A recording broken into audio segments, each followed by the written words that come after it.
Hi, my name is Matthew Stevens, and you have just checked into Monday Sparks. We want to take this opportunity to thank you for joining us. I ask you to like, subscribe, share, and follow. And of course, as always, check us out on all social media sites, www.thereallifecoach22.com. And from there, you can get to all the other social media sites we're on. We got TikTok, Instagram, Facebook, LinkedIn. You name it, it's there. So, again, we want us to take the time to thank you for checking out Monday Spark, helping us get our story out there, helping us to help other people. And as always, the goal is to help 10 million people. And you're one of those people. So thank you so much for being a part of our journey. And we hope you're having a beautiful and amazing day. The Real Life Coach 22. Let's get at it. Hello. My name is Matthew Stevens. I definitely appreciate you joining us this week and every week. And this week, I just want to kind of explore a little bit about the goals of Monday Sparks. Not only the goals, but I want to kind of tell you how this whole thing started, where we're going and where we're going to end up.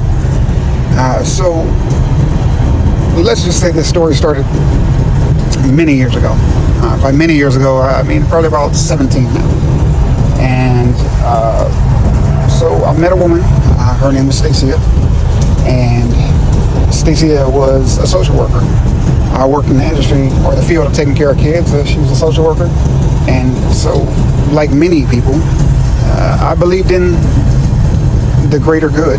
I believe, and actually I still believe in the greater good, but I believe that people in those positions were good people, that they had a heart to do the right thing, and that they had their stuff together. But I quickly found out that wasn't reality.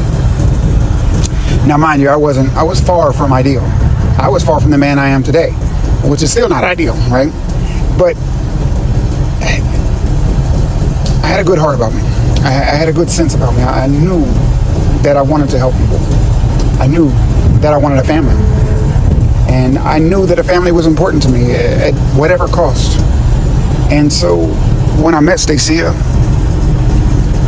if I'm going to be completely honest, she blew my mind. But she didn't blow my mind because she was of her physical attributes. She blew my mind because she served the same God I served, and she was a social worker. So for me, that was a match made in heaven right there. So we quickly got involved. After about 4 or 5 months of talking to her, I was headed back to Ohio. At the time when I first met her, I was introduced to her by a cousin, and they attended the same congregation, and I started talking to her on the phone. Like I said, about 6 months later, I moved here. And immediately upon moving here, I learned some surprising secrets, some things that would have definitely shifted my move. It would have definitely been a cause for reservation, cause to slow down. But I didn't learn these things until after I moved back. So I guess in that way, I've always been somewhat impulsive. I kind of jump into relationships, and not frequently, but when I do, I'm there for the long haul. I don't give up easily. So fast forward, we're married, and before we get married, I have a cousin, and his name's David. And David warned me before. He said, man, I know, that you want to get married and things like this. He said, I get why. He was like, but be careful. That bitch is crazy. And I said, she crazy? He said, oh yeah, she crazy. Like crazy? Like, yeah, like crazy. You just know what you're doing, man. And I'm like, oh, it's cool, I got this. I had way more confidence in myself than what I needed to have. And so fast forward, after about a month of being married, Stacia starts putting her hands on me. And what do I mean by putting her hands on me? I mean, she would get mad, and she would punch, and she would kick, and she would yell, and she would scream, she would belittle. And one thing I learned growing up, being raised with 4 sisters. Oops, forgot one. But being raised with 4 sisters is that you don't put your hands on a female. I can't tell you how many times I saw my sisters cry over a male. And with each tear they shed, I had a determination in my heart to never put my hands on a female. At least not like, not in a way that was physically going to hurt them, and so, as I said, I was lost. I was confused. I mean, the part of me that's a man said, you can't let no woman put their hands on you. Like, what's wrong with you? Like, that makes you weak.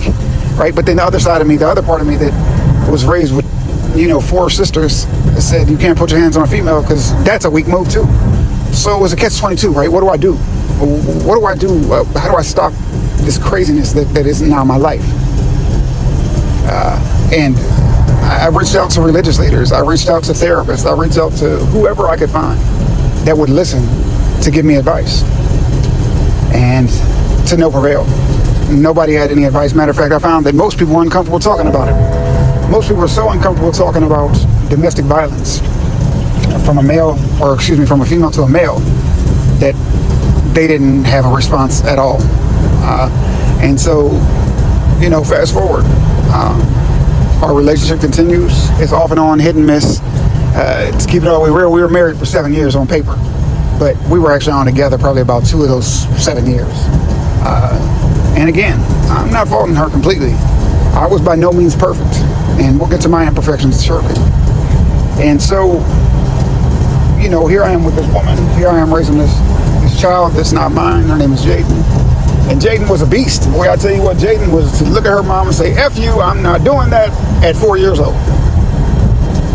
And that should have taught me a lot about her right there, but it didn't. Again, I was blinded to what I wanted to see, so I could have what I thought my heart desired.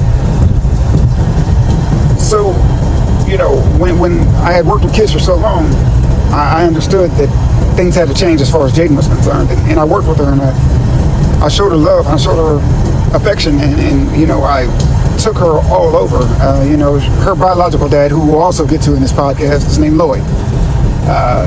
He works for the federal government at the Department of Human Services, or Health and Human Services, I believe. And that's even more concerning, but that's a podcast for another day. And so, the reality of it is that he had never even tried to contact her, never even said hello to her. So I was literally the only father figure she knew. So as I raise this little girl and I help her to understand what's acceptable, what's not acceptable, we faced all the normal childhood challenges, all the normal challenges of raising a child, rather. There was things in school she was doing like, hey, that's not okay. And, like, for example, one time little boy was teasing her and she put salt down his pants, or not salt, but wood chips down his pants. Things like that, like just normal, everyday, hey, you can't do that, that's not okay. But overall, she was a great student. She gets that from her mom, I'm sure. Well, and her sperm donor, her biological father, he's also, very invested in education. And, the truth of the matter is that I never valued education, traditional education like that. I've always felt that something was off, but yet again, another podcast for another day. And, even as she was growing up, she learned these things. But the attacks from her mom continued to get worse. And eventually Stacey got pregnant. And again,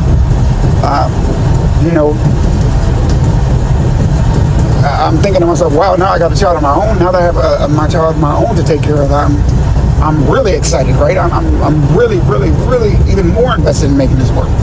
And, some amazing things happened about that time. Like right before our daughter Journey was born, I lost 150 pounds, literally within the months prior to her being born. So life was changing for me at a fast rate too, in that way. So I remember one time before Stacey got pregnant with Journey, she and I were arguing about something very mundane, I'm sure. And I just told her, I'm like, look, I'm not trying to fight. I don't have the energy to fight. I don't want to fight. I won't fight anymore. It won't happen anymore. I'm done. And so I walked away from her. And I walked into Jaden's room, which sat directly next to ours. And Jaden was in her toddler bed. And I laid down on the floor. And I put my arm up and wrapped my arm around her. And I was crying as I told her how sorry I was that this was her reality. I was crying as I apologized for all the chaos that she was living through. I apologized for who she, her mother, and I were, because I didn't feel like any child deserved to experience that. And as I was sitting there with my arm wrapped around her, her mom came in the room and she said, get up and talk to me. And she didn't want to talk to me, she wanted to hit me. And I just wasn't going for it anymore. I was reaching a breaking point, right? I didn't want to put my hands on her. And so fast forward, she tells me to get up again. I'm like, go on, get out of here. Just leave me alone. I don't want to deal with you. And she kicks me in the back like a fucking dog. And I felt so demoralized. I felt so beat down at that very moment that I didn't know what else to do. Right? So I don't even know how the situation ended, but I'll never forget that moment. And so, long story short, eventually, I don't know how long that was before, but eventually she got pregnant with Journey. And in my mind, oh, well, she's pregnant. This is going to help our situation and, whatever. And that made the situation all that much more worse. You see, Stacy is a little older than myself, and so because of her age, she had to go for ultrasounds quite often when she was pregnant with Journey. And I was there at every ultrasound, didn't miss a one. As a matter of fact, I used to come home and talk to Stacy's stomach, or talk to Journey while she was still in Stacy's stomach, and just talk to her about how much I loved her, how great she was, and how wonderful she was, and how much she meant to me from the time of conception onward. I loved her. And, that love shined through from the word go. But as we went to these doctor's appointments, Stacey always got increasingly frustrated with me, right? Every car ride with Stacey was bad. It was bad. And it was probably bad on my part too. I didn't always, a lot of times I was trying to fix things that couldn't be fixed. I was trying to talk about things that were internal struggles with her, had nothing to do with me at all. And I was sitting there trying to find a solution, but the problem was within her, just like, well, it currently is. And the reality of it is it's a her problem. Just like there were many things that I had to overcome that were me problems. They had nothing to do with anybody else. They were me problems. When I turned to addiction, that was a me problem. When I was homeless and didn't have anything, that was a me problem. All those things were me problems. But in order to fix a me problem, we have to acknowledge that it is in fact a me problem. So anyway, back to the story. There wasn't a single visit to the doctor's office with Stacia that she didn't put her hands on. She punched me in the head. She, we would be driving. She just reach over and suck me in the head, face, mouth, whatever. And again, I was at a loss for words. I didn't know what to do. Right? I just didn't know what to do. And so eventually, by the time Journey was born, I had decided that enough was enough. I wasn't doing this anymore, and I walked away. And I walked away from her, Stacia, completely and totally. Now, during this time, after I walked away, I still picked up Jaden for our visits frequently. I picked her up from daycare. I dropped her off at daycare. I picked her up from school, went to school, talked to the teachers. Whatever the case might be, I was there continuously. I never wanted her to feel like just because her biological father abandoned her, that was my reality too. I wasn't willing to do that to any of my children ever. That wasn't who I was. It's not who I am, and it never will be. And to me, it doesn't matter if a child is a stepchild or a biological child. After I marry their mother, I've made a commitment to that child as well. And so I won't turn my back on that commitment, regardless. So fast forward, to a later time. And, by this point, Stacy and I are cool. I mean, we don't like each other necessarily, but we're okay. And so, this was probably about April, May, something like that. And we said, we're going to give this thing another shot. And so we give it another shot. And so as I'm there, with Stacia, I go in the room, I go in our bedroom to look at something, and her phone's sitting there and it's going off. And, it's some guy named Joe. Now, Joe was retired military or ex-military. He had mental health issues. I believe, if I recall correctly, had attempted suicide, so I couldn't be too mad at Joe for the message I saw. But I could definitely be mad at Stacia. The message talked about meeting me at a hotel from Joe. And, again, I couldn't be too mad at Joe because, well, Joe was already off. And the thing that hurt me about Stacia in that situation is that she could have slept with whoever she wanted to, whenever she wanted to. I could care less about that. But to do it after we were bringing our family together, after things had been going so smoothly, and hell, maybe they were going smoothly because of Joe. Who knows? You know what I'm saying? Like, who knows? Maybe I owe Joe a thank you or something. I don't know, for that couple of months of peace I had, whatever. You know what I'm saying? But the reality of it is that I was angry and I was hurt. I said to myself, you know, I done been through all this bullshit with you. You done put your hands on me. I done dealt with your racist father. I done dealt with, you know, your behaviors. I done raised another man's child. You know, I'm standing here to raise my own child. I'm struggling forward each and every day. And you have the audacity to cheat on me with your stink ass. And you had to excuse me, but I was hurt. I was baffled, right? I was confused about how somebody could go and take something that was so positive and turn into something, turn into somebody that I absolutely hated, and with just one message. And that day I put my hands on Stacey. I'm not proud of that, but it is what it is. I wrapped my hands around her throat and I choked the shit out of her. And again, I'm not proud of that, but I have to acknowledge my faults so that I can overcome them and never allow that to happen again. See, I've owned all these demons. This is not anything new to me. And so eventually, you know, we split up, whatever. We go about our own separate ways. And, you know, I would love to say it ended there, but it didn't. There was another situation later on down the road, and we had tried to get back together again. And, you know, due to her own trauma and my trauma, you know, my dealing with feelings of helplessness, hopelessness, you know, pain, all these things. People do stupid things, right? And, you know, I went to the doctor and I got on some pain pills, or actually it wasn't pain pills, it was pills for anxiety. And before I knew it, pills that consumed my entire life. They consumed my entire existence. I spent every day, every hour, every minute chasing something. Chasing power. Chasing the fact that I would never feel weak again. Even if that meant I was high all the time. The sad part is I look back at pictures from that time period and I see my body, but my mind is gone. My mind is long gone. And that's a sad reality for me, because I don't know how many memories I missed out on. And so anyway, you know, fast forward, we lived together Stacey and I lived together the last time for probably about 11 months, 10 months, something like that. And I just couldn't do it anymore. I just couldn't do it anymore. I couldn't do the fighting. I couldn't do the arguing. Now, mind you, she did not put her hands on me anymore. That was clear. That was clear. She never put her hands on me again after I put my hands on her. I do believe that to be the truth. And, you know, so that shows growth on her part, and that's something for me to be thankful for.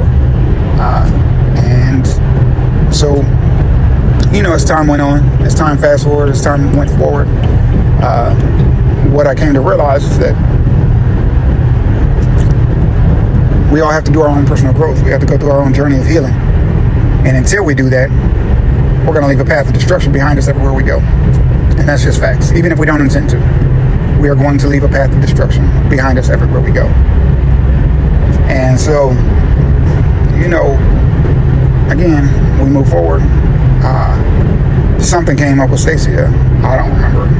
And probably had more to do with me at this point, if I'm going to be completely honest. The girls were outside playing. It was a summer day. They were outside riding their bikes. And, you know, Stacey had told Lloyd when he came back into the picture that Jaden had a great childhood. She had a wonderful father. And I guess he didn't like that too well. He maybe expected her to suffer. But anyway, back to the point at hand. I'm sorry, I got a little off course there in my own mind. But fast forward, I told Stacey I wasn't doing it anymore. I wasn't fighting anymore. I wasn't about her anymore. I was done. And she called me a dirty nigger. And when she called me a dirty nigger, I wrapped my hands around her throat yet again. And I got up, because we were sitting there wrestling on the couch. And I got up and I said, never again. Never again will I do this. And I walked away from Stacey and I never returned. Never had a desire to return. And that worked well for a long time, a really long time. So journey was probably about, I don't know, 6 years old, 5 years old. No, she was in preschool, so she was in 4 or 5 when that happened. After that, Stacy went her way, I went mine, and we got along so well that the schools didn't even realize we had been divorced. That wasn't until the chaos ensued. So when did the chaos ensue? Well, like I said, we had gotten along for years, and at some point Lloyd had came back into the picture in the way of connecting with his daughter for the first time. One thing led to another. Him and Stacy ended up being together, and well, congratulations to both of them. But when he came into the picture, all hell broke loose, and it broke loose for a couple of reasons, in my opinion. It broke loose because he thought I was a typical man, and I would just give up, walk away from my child when things got hard like he did. And I knew that there was no way in hell I was going to walk away from my child. No way in hell. But before that happened, I met a young lady, and I was with her, and I had been picking up Jaden and Journey for Stacia for years at this point. And once Stacia got word that I was with this young lady, she decided to inflict pain upon me. And so one day I showed up to pick up the girls, Jaden and Journey, and Jaden comes down the steps all sad and crying at their apartment. And I'm like, "What's wrong, baby?" And she hands me a note. And I'll never forget that note. It says, "Dad, I love you with all my heart, but I can't talk to you anymore." And I remember us both fighting the tears, holding the tears back. And I looked at Jaden and I said, "She made you write this, didn't she?" And she nodded her head, yes. And I said, "Well, being that she's my stepchild, I can't fight for this. At least I thought I couldn't fight for that." And I said, "I love you." I said, "I'll always be here for you, no matter what." And,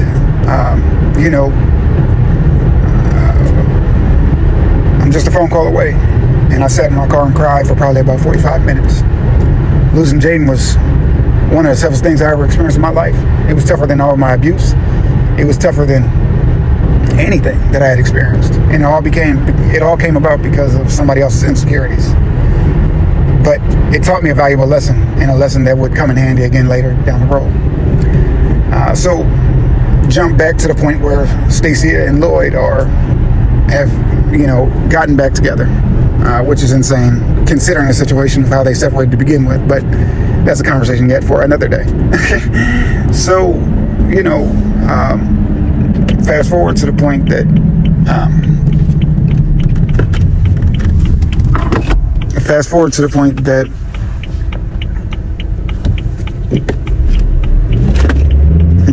we have Lloyd and Stacy are together. No biggie smalls there. But the bigger problem was that Stacia had made the choice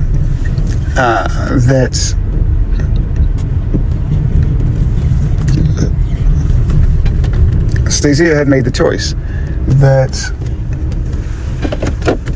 I was no longer good enough to be Journey's father.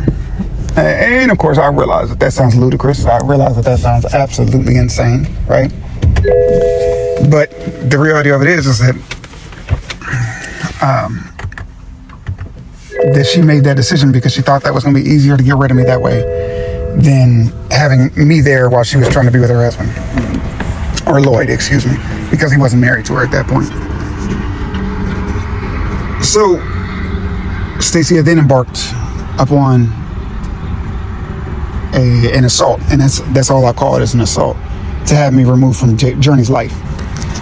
What do I mean by that? I mean, visits became more difficult. I mean, where I was once just stopping by the house, picking up Journey and Jaden, I was now forced to meet her at the police station. Not because anything had happened, but because Stacia wanted to make my life more difficult.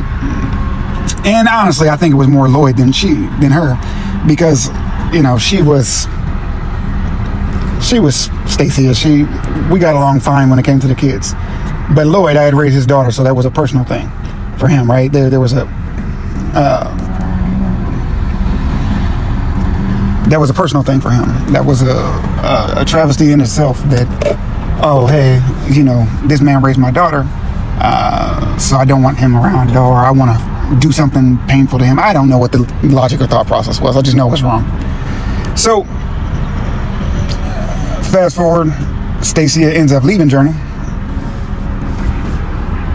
Or Stacia ends up moving out of state with Lloyd. She ends up moving to Maryland and leaving Journey behind with a babysitter. I didn't know this babysitter. I didn't know how to reach her. I didn't know where she lived.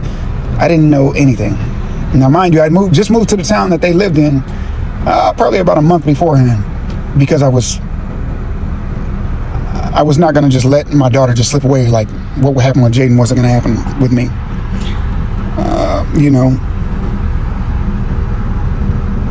And it wasn't going to happen.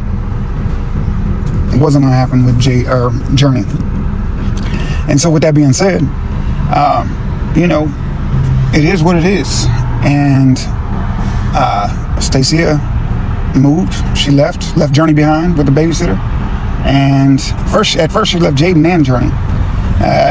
After about, a couple weeks, she then came back and retrieved Jaden and took her to Maryland. However, in the meantime, I filed for emergency custody. And the courts didn't give me custody immediately because, well, they said there's no imminent threats to the child at this point. Okay, I understand. So, but they did make a ruling that Journey could not be moved out of the county. So, which meant Stacia could go, but Stacia couldn't take her. And so she chose to leave Journey behind and move to Maryland with her husband. It was probably about a month and a half or something like that, I saved up enough money to go to court. I had a friend who was a lawyer, and he did his best by me, and I'll never forget him. Thank you, Matthew Tully. I appreciate you, bro. Without you, I would have lost all my marbles, all my scruples, and everything else. But by this time, I filed for emergency custody, and I paid my retainer at noon. By 3:30 p.m. I had custody of Journey, and that's the way it went for the next 5 years. So during this time, a lot of things happen. During this time, Stacia accuses me of molesting Jaden. During this time, Stacia, is angry. She's bitter. She's hurt, and I respect that. I get being hurt, because when you lose a child, it does hurt. Even if you're the one that caused that loss, I'm sure it still hurts just as bad. So fast forward, it's Journey and I for several years. I started a business so I could spend more time with her. I quit my regular 9-to-5 job. I started a mentoring business. I'm taking care of kids in that capacity. I'm really doing good things in the community. I'm going to speaking at NAMI, and I'm speaking to different community leaders, but I'm branching outside my own community as well. I'm giving public talks at Cleveland Public Schools. I'm making things happen, right? And then Journey hits me with the dad, I need you to meet this child's mom. So, when you meet her mom, I can hang out with her outside of school. And I'm like, okay, cool. And I asked Journey some background information, and I said, am I meeting her mom and her dad? They're like, well, what's the situation? She said, oh yeah, mom and dad will be there. Okay, great. So it's me, I'm taking mom and dad out to lunch. Got you, check, no problem. So you and your best friend can hang out after school. Okay, got you, no problem. Didn't think nothing of it. At this point, I'm all over the community anyway, so what's the matter? What's one more lunch matter, right? And I go to meet this person that Journey needs me to meet so she can have some friends outside of school. And I noticed that the young lady is by herself, and there's no counterpart. And as I sit down and start talking to her, I'm like, oh yeah, she's fun, she's silly, goofy, whatever. And she's a mom. She's a soccer mom. That's what I'm looking at right here. There's a soccer mom. And so at the end of our conversation, I say, hey, she says, here's my number. Just call me anytime, anytime. I'm like, call you anytime? Oh, bet. That's game on. Literally 6 months later, we were married. I had found the love of my life at a casual meeting that was just mind-blowing. And you would think that's a happy story, right? Happy story, happy ending, all this kind of good things. It was not. It was the end of peaceful times. And you might be saying to yourself, well, you deserve that. You married a woman after you just knew her for 6 months. And my answer to that would be, yeah, I did. But unfortunately,